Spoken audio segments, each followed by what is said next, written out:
and he does amazing wheelies. Ooh, exactly. That's the most important thing after all. I mean, I don't know, but for many people, probably yes. Hi, it's me, Andrej. Fresh off the Yamaha R7. Really fresh because I literally just got off the track and they say, we're ready for the stand-up. Who's first? Andrew, come on. I say, ooh, listen up. Dechka, quiet. Well, these are the standards. But the Yamaha R7, which is actually an MT-07 in fairings, but not quite. I'll start with the fact that Yamaha said right from the beginning, it's not about referencing the legendary R7 750. No, it's just that there was no other way to name this motorcycle. And why does it even exist? It exists to keep the Supersport class alive at all. The gentleman showed us some interesting charts illustrating how, over the course of 20 years, the sales of Supersport motorcycles, meaning in their case the R1 and R6, collapsed by about 77%. But at a certain point, they introduced the R125 and R3. And this shows that the Supersport segment started to come back to life in their charts, which means they can continue developing projects with motorcycles like the R1, R6, and so on. Well, as for the R6, we'll see how that turns out in the end. But if there is demand or interest in the R125 R3, and if there's interest in the R7, then the R series will continue, and maybe we'll even get some cooler extras. Maybe an R9? That would be pretty interesting, but the motorcycle itself, at first I was skeptical, as is often the case. I was saying, how is it that Yamaha is making the R7, and how is it supposed to compete when there's the Aprilia RS 660, which, with a smaller engine, has more power, advanced electronics, an up and down quick shifter, and so on and so on and so on. And after riding it on the road, I thought, no, this makes no sense at all, because, wait, don't jump to conclusions. There might be a plot twist. The thing is, when I was riding this motorcycle on the road, I thought, okay, the riding position is quite sporty, because the riding position on this bike is much closer to the R6 than to the R3. And for example, I love the riding position on the R3 because it's very comfortable. You can use this motorcycle every day and just have a good time buzzing around on it. And when you go to the track, it's just fine. Here, as I'm riding, I think, damn, for me, it's a bit too sporty for everyday use, but that's just my opinion.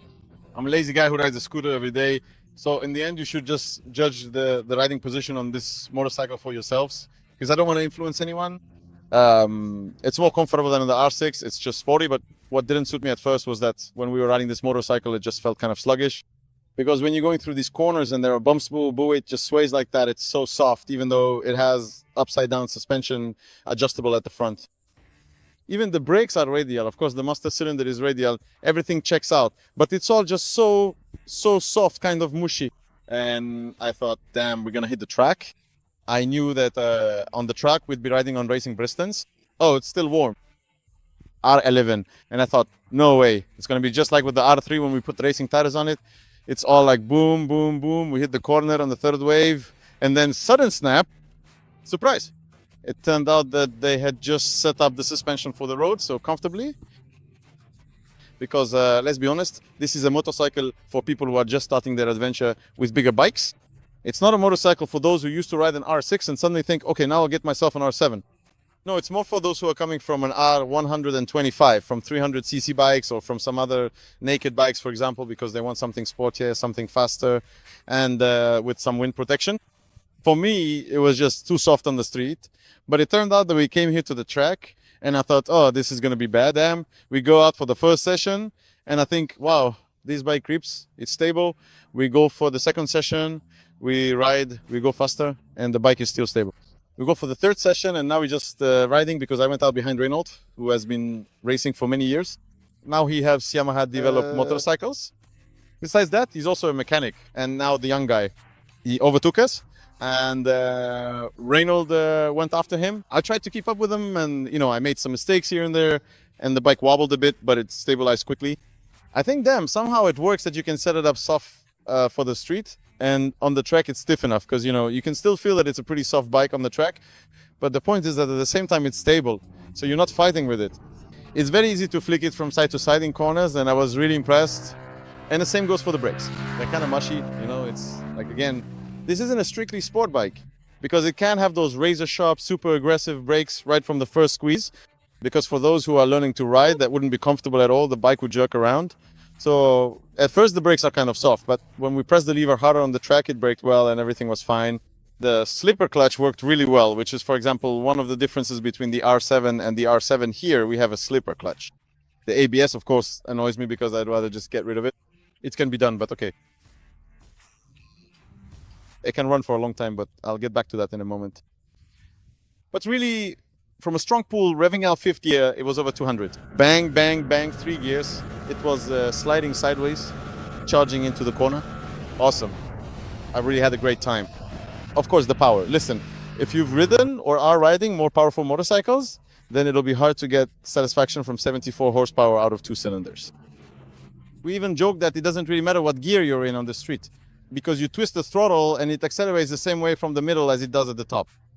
And that kind of held true on the track as well. Quite often, it was actually better to enter a corner in a higher gear, knowing that the mid-range, those 67 Newton meters, would pull us out of the turn and we wouldn't have to mess around with shifting gears.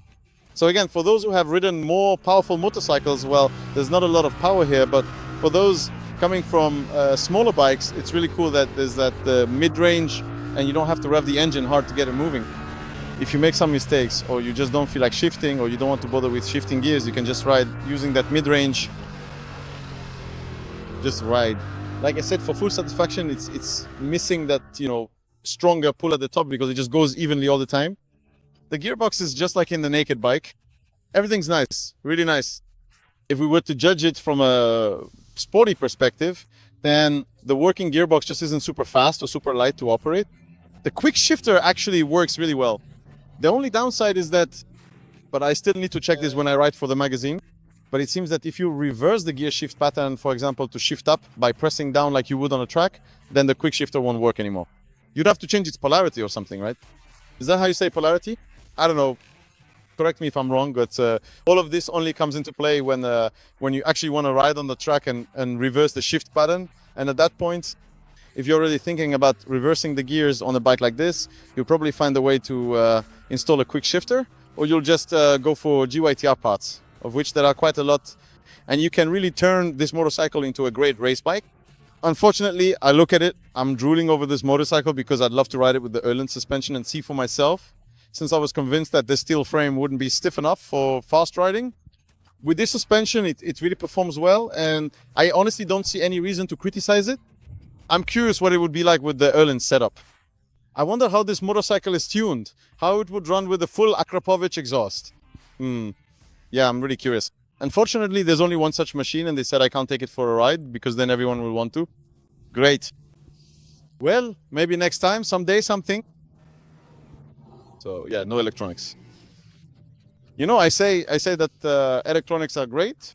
For those of you who comment, hey, electronics suck, it kills the fun. Well, here's your fun. Except there's no traction control here. The quick shifter only works in one direction. The ABS is very basic, you can't turn it off, which is a bit of a shame. And yeah, for those who know how to ride, fine, that's cool. For those who don't know how to ride, they're learning. So, for example, traction control wouldn't be a bad thing on this motorcycle in wet conditions. But then again, that would raise the costs. Because as the guy from Yamaha said, and he's right, we could build the whole motorcycle from scratch, but the development cost would be so high that the price would immediately shoot up. And this motorcycle is supposed to cost a little over 40,000 zlotys. I still think that's not exactly cheap, but we all know that prices are going up. Still, for that price, we get a motorcycle that really has quite a wide range of capabilities. And unlike the R3 and the Tension Aprilia, and I'll get to that in a moment, you won't have to invest in it when riding on the track. With the Aprilia, it's like this, it's a rocket. Fantastic. I'm making this comparison because these are the two hottest new models, but for example, with the Aprilia, you need to replace the rear shock absorber if you want to ride faster on the track. Here, even though this motorcycle doesn't have any particularly sophisticated suspension either, it's simply better balanced. I always say that the Japanese really know how to do this. They make motorcycles that are simple in terms of construction, but they have so much expertise and put so much effort into testing and setting up these bikes that even though the suspension is relatively simple since, at the rear you can only adjust the rebound, and the spring preload, it still works great. What does it matter at that point when it just works, when everything is so well balanced and everything fits together perfectly? The frame, the swing arm, the shock absorber set, all just works, you get on and it does its job. This motorcycle is what it is, but it's good enough to ride. Man, I really rode hard today. I pushed it, gave it my all, and I had a great time doing it. I have to point out that it's actually fine that it doesn't have a lot of power, because thanks to that, they could put the headlight in the air intake.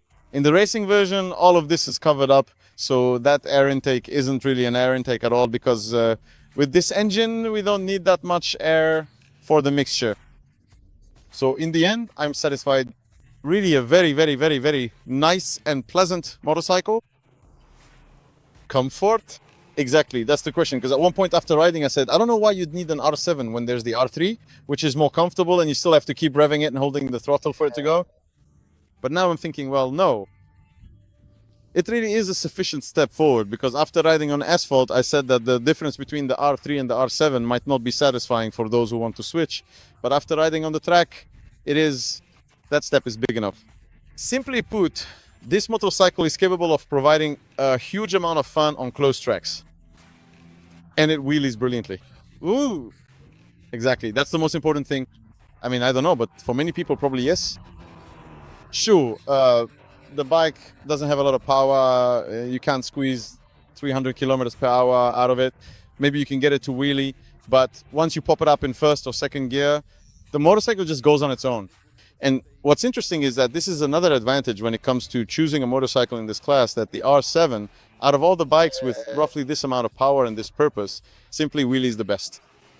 It's super stable. You just have an amazing feel for the throttle. The fuel injection works perfectly on this machine. The brake quick, slow wheelie, fast wheelie, whatever you want. And then even the ABS, if you take it easy and use your head, eventually turns off and you can slide the bike around a bit. On the front wheel, I think the frame is a bit too flexible to roll along nicely like that. This motorcycle doesn't seem particularly stable on the front wheel, but I don't think the target group will necessarily be doing huge stoppies with this machine. Now, more information regarding the technical solutions. As usual, the technical specifications will probably be in the #1 magazine, right? If not, you can find them on the manufacturer's website. Overall, the ride is really awesome, and in my opinion, it looks absolutely stunning. It's just that, I don't know, I was joking that I look at how this motorcycle looks, and you're standing in the city, showing off, wiping it down with a cloth, but then you start it up and suddenly it's brr, brr, brr. You expect something different. But seriously, you really have to rise above that and just enjoy motorcycles that help us learn how to ride. And this is a motorcycle on which you can really learn to ride very, very well on the track and on the street too, for that matter. Awesome. I approve. Take care. Bye.